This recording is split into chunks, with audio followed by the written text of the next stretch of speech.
Bismillahirrahmanirrahim. Assalamualaikum warahmatullahi wabarakatuh. Saya Abdullah Nur Alif Malik dari kelas PGSD 1B. Akan sedikit menjelaskan tentang metode pembelajaran, yaitu metode demonstrasi.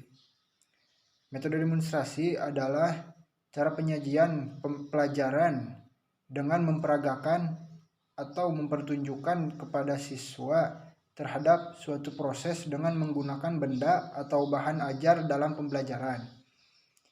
Benda atau bahan ajar tersebut akan memberikan pandangan yang nyata terhadap siswa. Dengan menggunakan metode ini, siswa akan lebih terlatih, lebih tertarik, kemudian lebih terarah, lebih terfokus, dan cenderung lebih diingat dengan baik oleh siswanya. Tujuan metode demonstrasi. Adapun tujuan penggunaan metode demonstrasi dalam kegiatan pembelajaran adalah untuk memperlihatkan proses terjadinya suatu peristiwa sesuai materi ajar, cara penyampaiannya, dan kemudahan untuk dipahami oleh siswa dalam kegiatan pengajaran di kelas. Metode demonstrasi terdapat langkah-langkah. Yang pertama yaitu tahap persiapan. Pada tahap persiapan ada beberapa hal yang harus dilakukan. Pertama yaitu rumusan tujuan yang harus dicapai oleh siswa setelah proses demonstrasi berakhir. Kemudian persiapan garis besar langkah-langkah demonstrasi yang akan dilakukan, dan lakukan uji coba demonstrasi. Kemudian tahap selanjutnya yaitu tahap pelaksanaan. Pertama yaitu langkah pembukaan. Sebelum demonstrasi dilakukan ada beberapa hal yang harus diperhatikan.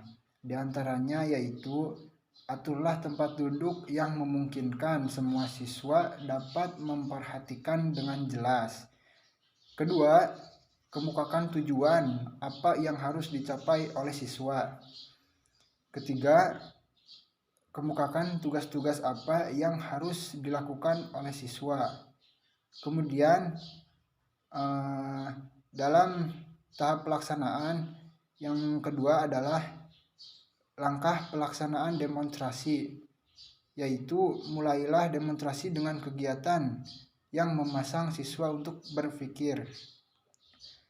Lalu ciptakan suasana yang menjejukkan dengan menghindari suasana yang menegangkan.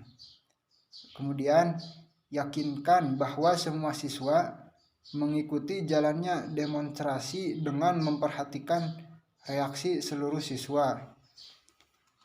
Terakhir, berikan kesempatan kepada siswa untuk secara aktif memikirkan lebih lanjut sesuai dengan apa yang dilihat dari proses demonstrasi tersebut.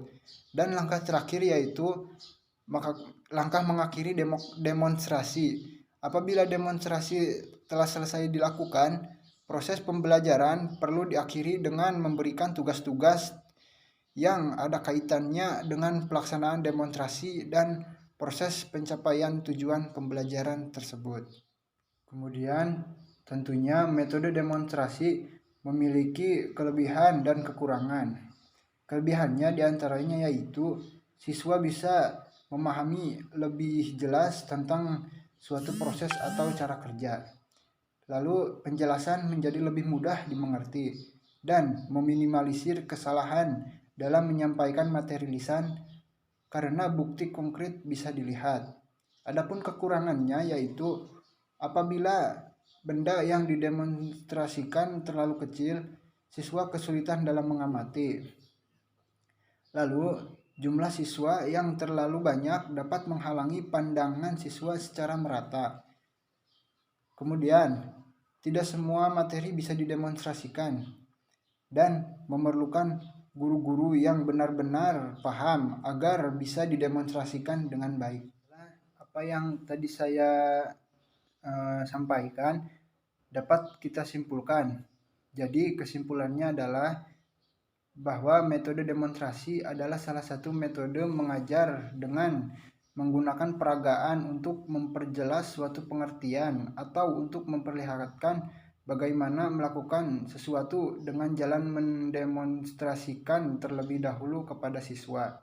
Pembelajaran dengan demonstrasi memiliki dampak positif dalam meningkatkan prestasi belajar siswa yang ditandai dengan peningkatan ketuntasan belajar siswa dalam materi pelajaran yang didemonstrasikan.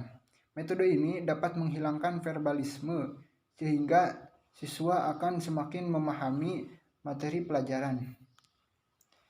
Ya, mungkin hanya itu yang dapat saya sampaikan seputar metode demonstrasi.